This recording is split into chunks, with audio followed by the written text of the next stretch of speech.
Hello বন্ধুরা, আজকে নতুন রান্না করছি। মটর নুন হলুদ দিয়ে রোদ্দুরে দিয়েছিলাম। নুন দিয়ে ওটা বালি দিয়ে ভাজে। আমার তো বালি নেই। তার জন্য নুন দিয়ে নুন দিয়ে প্রথমে মটরটাকে ভেজে নিলাম। ভাজার পরে নুনটা ঝরিয়ে নিলাম। পরে ছোলাটা দেব। বাদামটা নুন আর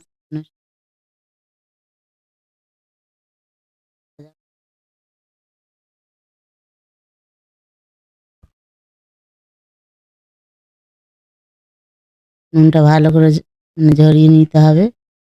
ছোলাটা আজকেকার দিনে এইসব মা ছোটবেলায় ভাজতাম, দেখতাম, কেন ভাজতে জানি না। তারপর চালটা দেব। চালও একটু ভেজে নিয়েছি। নুন হলুদ দিয়ে একটু হয়ে গেছে। কেন ভাজতো জানি না। তাই আমিও কমেন্ট শেয়ার করে দেবেন একটু। ভাজাগুলো দেখ